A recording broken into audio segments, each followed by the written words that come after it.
Christian Heroes Then and Now. David Livingstone. Africa's Trailblazer by Janet and Geoff Benge. Chapter 13. Chief Sebetone.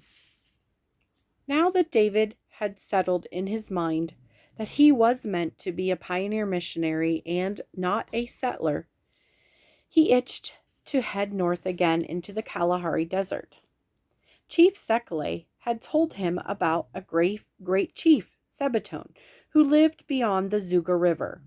Chief Sekele was convinced that Chief Sebetone would be key to opening the northern regions of the Kalahari to the gospel message. As a result, David was anxious to go in search of him. "Mary, I must go north again and find Chief Sebetone," David said at dinner one night. Young Agnes looked forlornly at him. "But Papa, you were away all last winter, and you promised to help me in my little garden this time."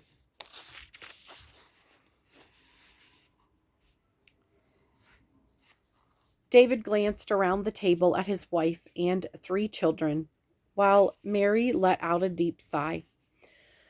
"How long will you be gone?" asked Robert, his eyes shining with thoughts of adventure. "Can we come with you?" Mary patted Robert's arm. "You know that's not possible, Robert. Your father has important work to do." Mary then turned to David. "What are we going to do while you're away? And how long will you be gone?" she asked, tears dancing at the edges of her eyes. David felt terrible. If only there were some way for the family to go along with him. Suddenly his mind started whirling. "Why couldn't you come?" he blurted. Mary stared at him. "You can't be serious. Not with me expecting another baby." David laid down his knife. "But why not? If you need a doctor, I'm the only one from here to Port Elizabeth. And what if I leave you here? It's only a matter of time before the Boers attack. They have made their intentions plain enough. And think of it, Mary. If Chief Sebetone were to ask me to stay and preach the gospel, you would be right there at my side. I wouldn't have to return here for you before I could do that." David took another bite of tough rhinoceros meat, amazed that he had not thought of this before. "Do you mean it?" asked Robert. "We could really go with you on a wagon?" "We only travel in the mornings and evenings, Mary," David added gently, sensing his wife's hesitation. "And if you or the children needed to camp for a day, we could do that too. It would be so much easier than last time." "It will be so much easier than last time. I have maps of the area now. I know where to dig for the water holes. Besides, once we get to the Zuga River, we won't have a worry. There will be plenty of water. What do you think?" Mary nodded slowly. "It does make a lot of sense. I am worried about how we would be protected while you're gone." She reached over to cut up Agnes's meat. "Let's think about it for a day or two and see what happens." It took a week, but in the end, Mary agreed that the family should go with David. Whatever happened, they would stick together. The Livingstones left in high spirits early in July 1850. This time, Chief Sekele, Mabalwi, and 20 Bokwains journeyed with them. David made his wife as comfortable in the wagon as he could. Mary kept Thomas with her, while David often took the older 2 children with him. Robert and Agnes loved to ride tucked together in front of their father on his horse. Everything went much as David had expected, right up until the time his 2 oldest children became sick with malaria. By then, they had reached the Zuga River, but David had been unable to locate Chief Sebetone or any members of his tribe, the Makololo. David had been warned that there were many tsetse flies in the area he wanted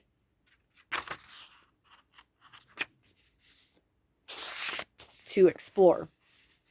Little was known about the tsetse fly, except that its bite slowly killed cattle, horses, and dogs, and David could not risk losing his oxen.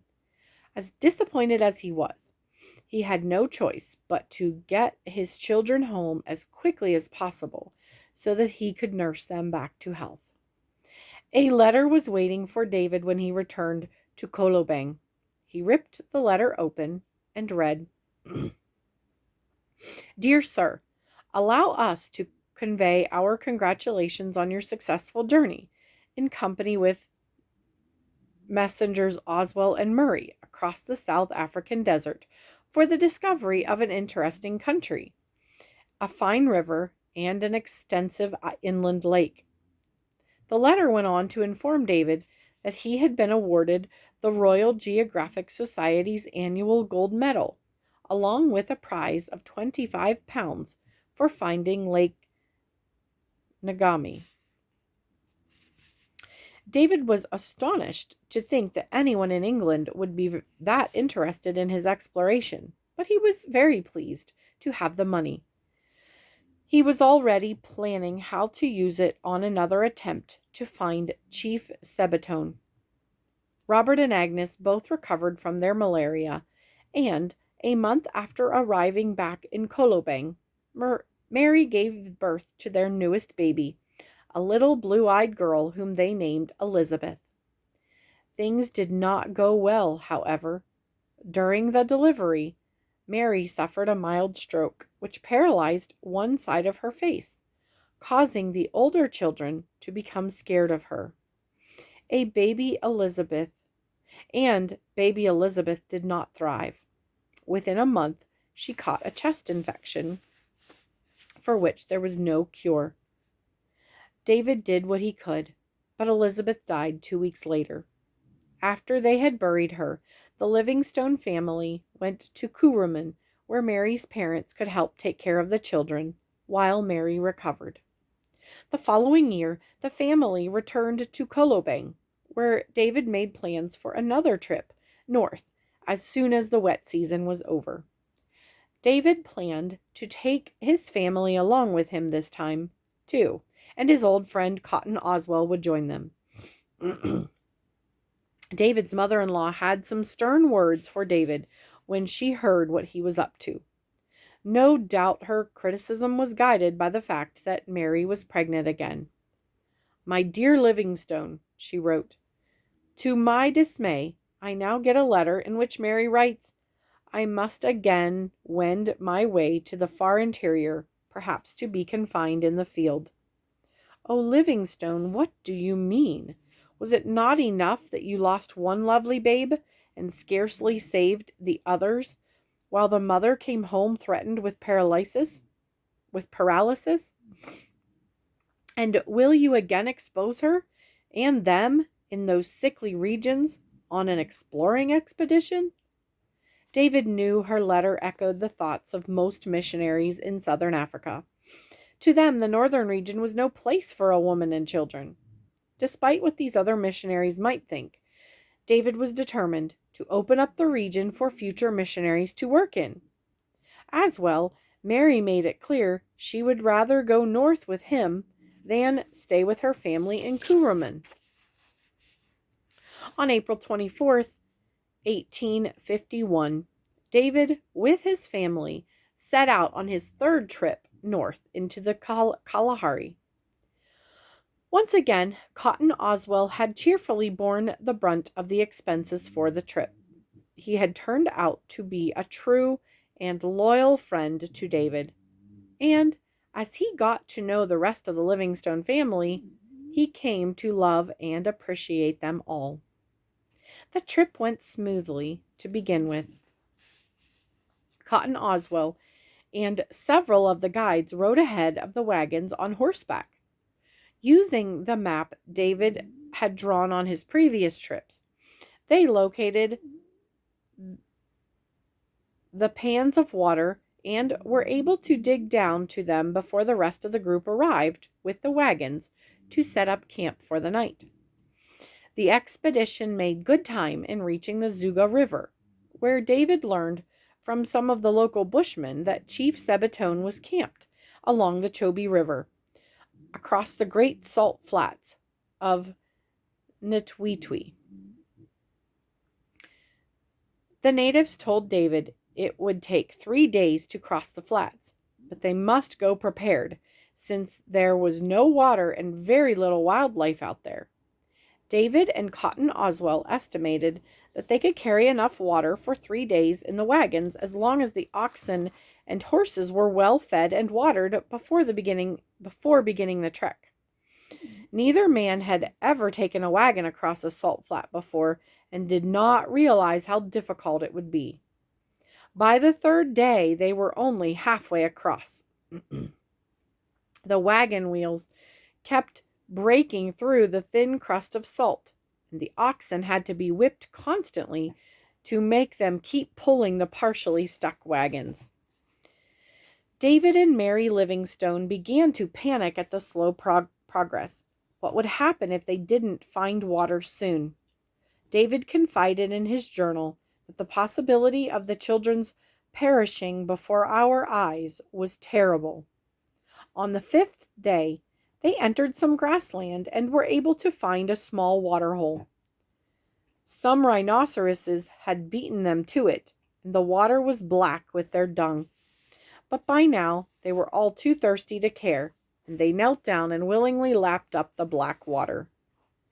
From then on, they were able to find enough water to meet their needs each day, but with the water came mosquitoes that dive-bombed the children mercilessly, leaving huge welts all over their little bodies. Once again, David and Mary wondered whether they had done the right thing exposing the children to such dangers. On June 18th, 1851, 2 months after setting out from Kolobeng, they reached the Chobe River, where they found a native man waiting for them. The man, whose name was Tanuana, told David and Cotton Oswell that Chief Sebetone had heard a rumor that some white men were looking for him, and he had come more than 400 miles to meet them. The chief was staying on an island 30 miles downstream, and Tanuana offered to escort the men to him. It did not take David long to decide that the best thing to do was for him and Cotton to go alone with Tanuana, while Mary and the others stayed with the wagons by the edge of the river. On June 21st, David found himself being escorted downriver to be the first white person ever to meet Chief Sebetone and the Makalolos. As he paddled the canoe, David wondered whether he was being lured into a trap. What if Tanuana was leading them right into an ambush? Or what if right at that moment that the Makalolos were preparing poisoned food for their guests? David muttered a silent prayer that God would watch over them. The men paddled for 4 hours with only the sounds of crocodiles slipping into and out of the water and waterfowl squawking overhead to break the silence.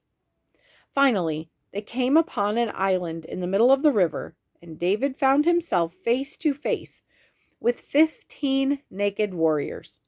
The warriors ran into the water and eagerly pulled the canoe ashore. As David stepped from the canoe, the warriors parted, and a tall, lean man wearing a leopard skin cloak walked towards him and Cotton Oswell. Without thinking, David thrust out his hand to shake the chief's. As the chief reached out to grasp it, David realized that he probably knew nothing of the white man's custom of shaking hands. Chief Sebetone welcomed the men in Bantu and showed them into his camp. By now, the sun was beginning to set over the trees. Dinner that night was a huge celebration. The chief had ordered an ox be killed and cooked, and there was a lot of singing and storytelling. Throughout the festivities, Chief Sebetone sat silently on a stool watching. Later that evening,